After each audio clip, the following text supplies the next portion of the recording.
mungkin gini, kalau hadis itu kan ada yang boleh ada yang enggak, ya kan? Nah, kalau logika saya, kalau hadis yang boleh, yang membolehkan, itu berarti yang melakukan persetubuhan dengan binatang itu adalah orang penting.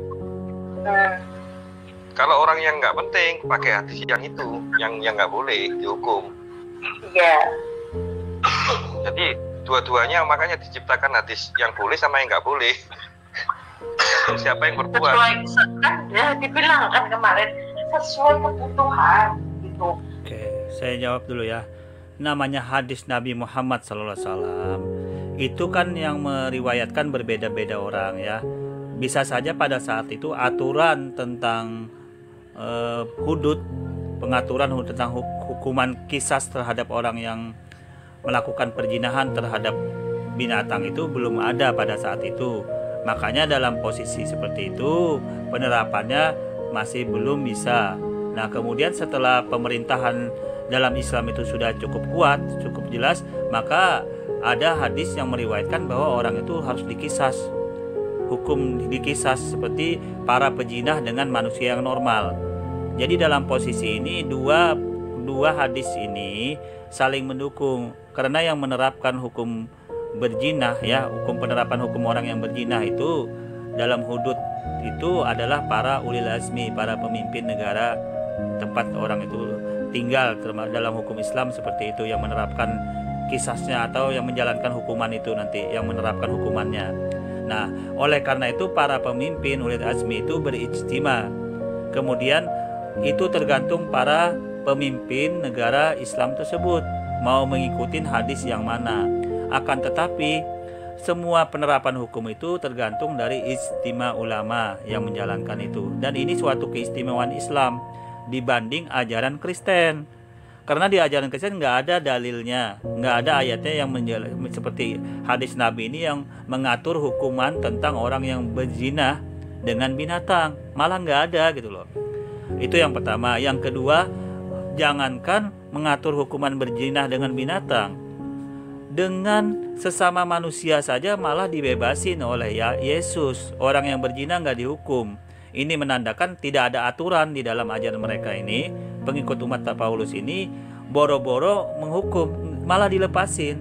Ini membuat orang nanti berbuat dosa berzina, tapi karena Anda ada hukumannya ya bebas melakukan perbuatan zina. Makanya ajaran seperti ini apa Anda mau?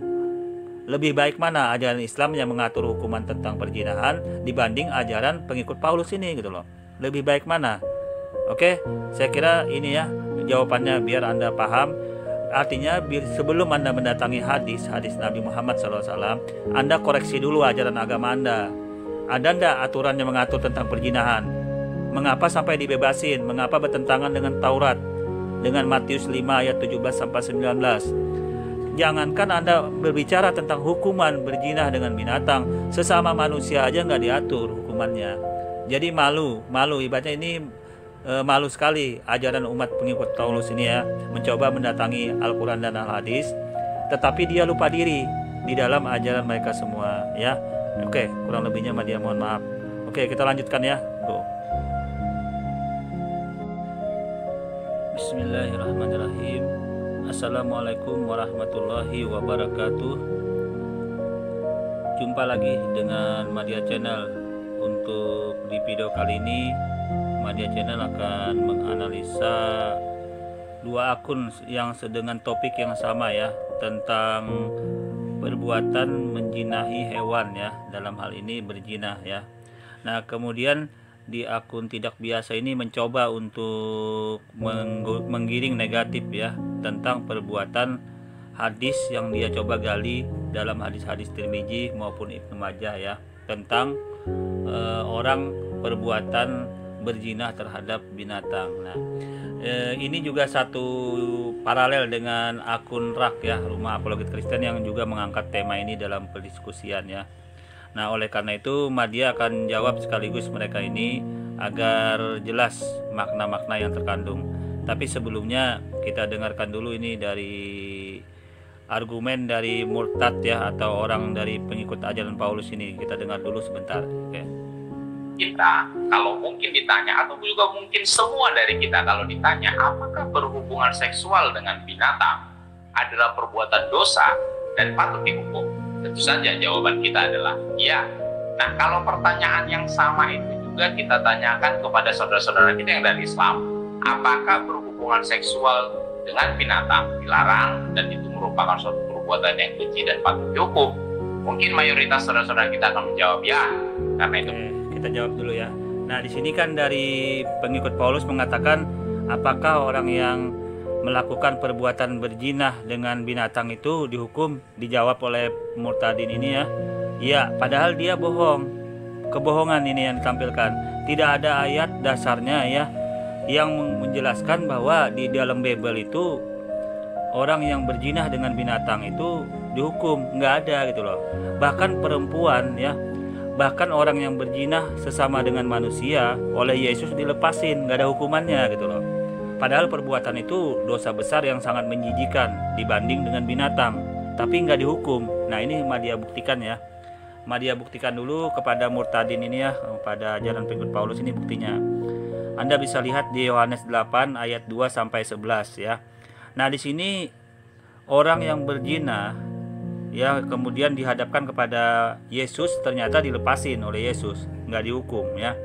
Nah, dalam hal ini sudah tergambar perbuatan perzinahan baik kepada manusia, apalagi kepada binatang yang hukumannya lebih kecil daripada dosa kepada manusia berzina, nggak dihukum gitu loh. Ini sama saja bohong, mencoba untuk mendatangi hadis-hadis Nabi, mendatangi hadis dan Al-Quran dalam ajaran Islam, ternyata di ajaran dia sendiri nggak diatur, malah hukuman itu nggak dibiarin gitu loh. Nah, ini perempuan yang berzina malah nggak dihukum. Jadi orang nanti berbuat zina itu semaunya gitu loh, karena nggak dihukum tadi gitu loh. Berbuat dosa tapi nggak dihukum. Dalam Islam malah dirajam ini. Kalau yang perempuan yang biasa yang belum pernah nikah itu dicambuk ya. Nah, jadi ada hukumannya. Malah di sini nggak dihukum oleh Yesus itu sendiri. Nah disinilah bukti bahwa ajaran mereka itu kacang lupa dengan kulitnya. Berbicara tentang Islam, tentang hukuman, tentang apa yang diterapkan dalam Islam, ternyata di ajaran Kristen pengikut Paulus nggak ada hukumannya ya, malah dibiarin, dilepas perempuan itu, nggak dihukum. Nah, ini tergambar dalam ayat ini di Yohanes 8 ayat 2 sampai 11 ya.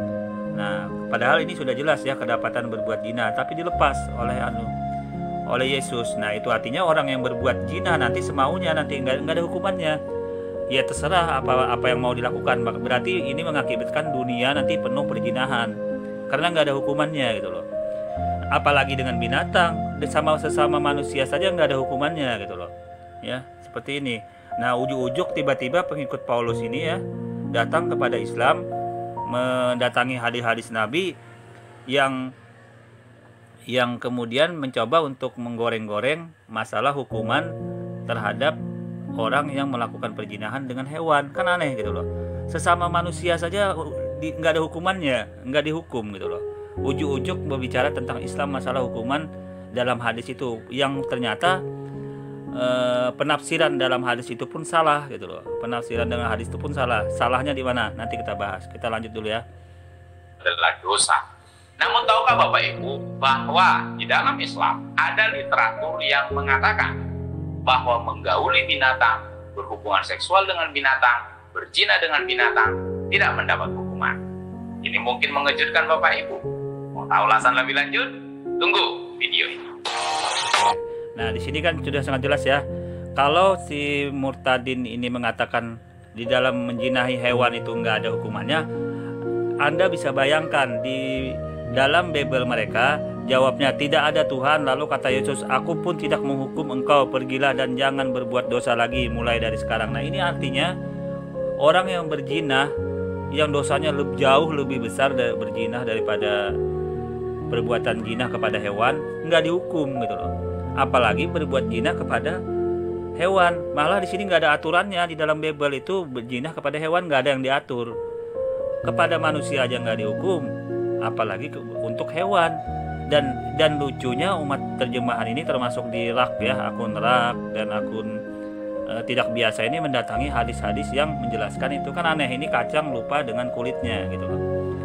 dia mencoba untuk menggoreng-goreng, menjustis hadis-hadis Nabi, tetapi dia lupa bahwa ternyata di dalam ajaran dia nggak ada aturannya. Apa tidak lebih menjijikan, apa tidak lebih jahat ajaran seperti itu? Dia mencoba untuk mendatangi Al-Quran dan Al-Hadis, sementara dia lupa diri gitu loh. Dia lupa diri bahwa di dalam Bible-nya, di dalam ajaran mereka nggak diatur, malah dibebasin oleh Yesus.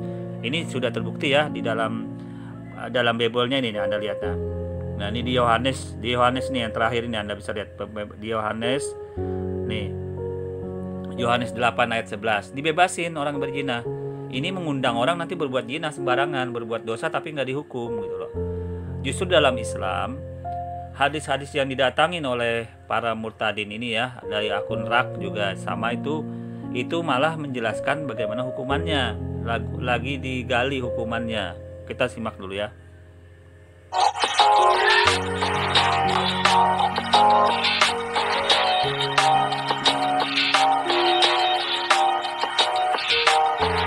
Di mana kita bisa temukan Bapak Ibu? Di dalam Sunan At-Tirmidzi, hadis nomor 1375, dan hadisnya itu Hasan, dan Sufyan Ats-Tsauri telah meriwayatkan dari Hashim, dari Abu Zain, dari Ibnu Abbas, bahwa ia pernah berkata, barang siapa menggauli binatang, maka tidak ada hukuman atasnya. Telah menceritakan dengan hadis itu kepada kami Muhammad bin Bashar, telah menceritakan kepada kami Abdurrahman bin Mahdi, telah menceritakan kepada kami Sufyan Ats-Tsauri. Hadis ini lebih sahih dari hadis pertama. Hadis ini menjadi pedoman amal menurut para ulama. Ini menjadi pendapat Ahmad dan Isa. Apa judulnya Bapak Ibu? Oke, kita akan jawab ya. Nah di sini kan para pengikut Paulus ini ya mencoba mendatangi hadis Tirmidzi ini ya, yang menjelaskan bahwa orang yang melakukan berzina kepada binatang itu dalam hadis ini literaturnya tidak dihukum, dalam posisi tidak dikena hukum. Ini dalam proses hudud, karena orang yang menzinai binatang itu pembuktiannya pada saat itu belum jelas gitu loh. Pembuktiannya belum jelas, bagaimana cara membuktikannya, apakah disamakan hukumannya itu dengan orang manusia yang berbuat zina. Karena hewan ini kan sepihak dari hewan. Manusia yang berzina itu kan dia bisa berbagai alasan dalam berbuat zina itu kepada hewan. Nah, jadi pembuktian penerapan hukumannya ini loh yang jadi masalah gitu loh.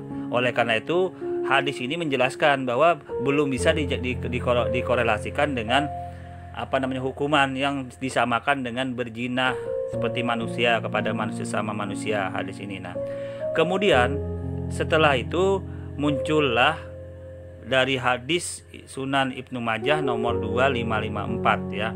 Nah, ini di sini pembuktiannya dalam hadis Imam 2554 ini menjelaskan, dia bacakan dulu ya. Telah menceritakan kepada kami Abdurrahman bin Ibrahim Ad-Dimaski, telah menceritakan kepada kami Ibnu Abi Fudaik dari Ibrahim bin Ismail dari Daud bin Husain dan Ikrimah dari Ibnu Abbas. Ia berkata, Rasulullah SAW bersabda, barang siapa yang berzina dengan mahramnya maka bunuhlah ia. Nah, ini kan sudah disamakan bahwa barang siapa berzina dengan mahramnya maka bunuhlah ia.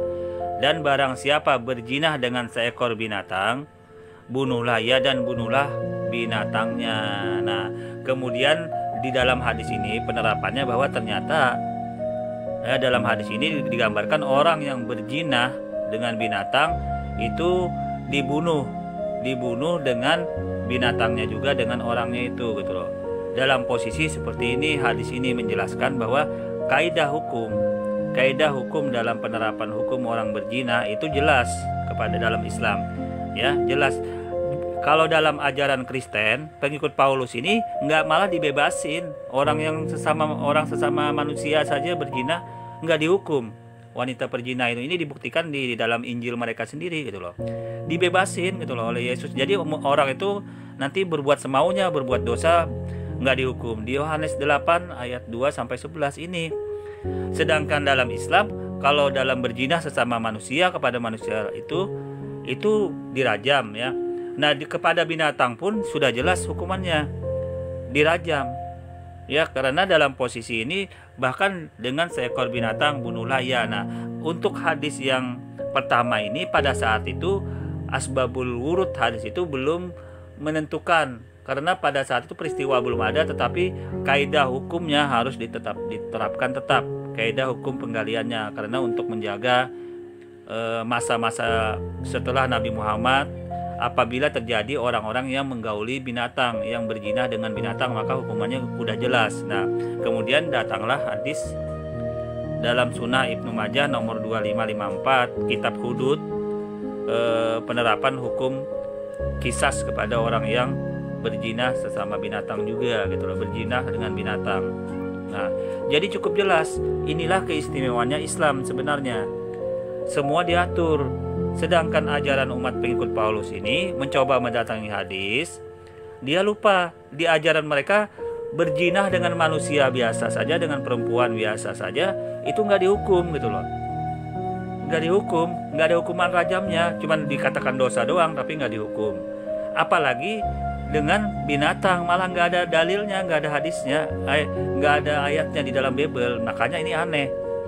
Si tidak biasa ini mengatakan, wah pasti dihukum juga. Nih argumen yang kosong ya, yang suatu kebodohan dalam posisi seperti ini. Ya, jadi intinya bagaimana? Intinya orang-orang pengikut Paulus ini ya, umat pengikut Paulus ini mencoba mendatangi hadis. Yang pertama, dia tidak mengerti konteks hadis itu ya. Konteks hadis yang dia datangi ini konteks hudud pembalasan hukuman kepada orang yang berzina kepada binatang. Nah, konteks yang pertama membolehkan tidak dihukum. Konteks yang kedua kemudian dihukum. Nah, ini kembali kemudian penggalian hukum oleh para ulil azmi, karena yang menerapkan hukum ini nanti pemimpin ya. Karena dalam kisas dalam Islam itu yang menerapkan hukumnya itu para ulil azmi, para pemimpin pemerintah negara tersebut gitu loh. Jadi tergantung mereka apakah dia mengikuti membebaskan atau mengikuti dikisas. Nah, ini nanti penerapannya oleh ulil azmi, tergantung para ulil azmi yang mengikuti aturan itu. Nah, ini sudah jelas hukumannya. Nah, sedangkan di ajaran Kristen yang mencoba untuk mendatangi ajaran ayat hadis ini lupa diri gitu loh. Di ajaran mereka nggak ada dalil ayat-ayat yang menjelaskan berzina dengan binatang itu berdosa apa tidak, nggak ada. Apalagi hukumannya nggak diatur gitu loh. Nah, kemudian berzina saja dilepas, nggak ada dihukum. Nah, tiba-tiba dia mendatangi hadis-hadis Nabi yang menjelaskan tentang hukuman ini, kan aneh gitu loh. Lupa kacang, lupa pada kulitnya. Coba Anda bisa lihat di akun Rak dan akun tidak biasa ini ya, yang mencoba untuk menggoreng ini ya. Tapi dia fokuskan ke ayat ini saja dulu agar tidak terlalu lari-lari ya, karena dua akun ini dua-duanya mencoba untuk menggiring opini ya terhadap hadis-hadis Nabi yang sebenarnya konteksnya saja nggak pas, mereka mencoba untuk menggoreng-goreng ya. Dia sudah tampilkan tadi hujatan-hujatan mereka, gorengan mereka dengan perbuatan berzina dengan hewan ini, yang sebenarnya tidak ada aturan di Bible mereka, di Alkitab mereka nggak diatur hukumannya orang yang berzina dengan binatang. Malah penerapannya nggak ada. Kalau dalam Islam jelas penerapannya itu dihukum rajam. Pilihannya kemudian tergantung ulil azmi, para pemimpin negara itu, apakah dirajam atau dibebasin. Ini ada dua keputusan yang diterapkan oleh para pemimpin dalam Islam. Sedangkan di ajaran Kristen, boro-boro berzina dengan binatang itu ada ayatnya, hukumannya berzina sesama manusia saja nggak dihukum. Ini dibuktikan dengan Yohanes 8 ayat 2 sampai 11. Oke, saya kira untuk menjawab hadis Nabi ya yang menjelaskan tentang berzina dengan binatang ini cukup jelas ya. Itu artinya mereka lupa diri, kacang lupa pada kulitnya. Oke, kurang lebihnya dia mohon maaf. Wassalamualaikum warahmatullahi wabarakatuh.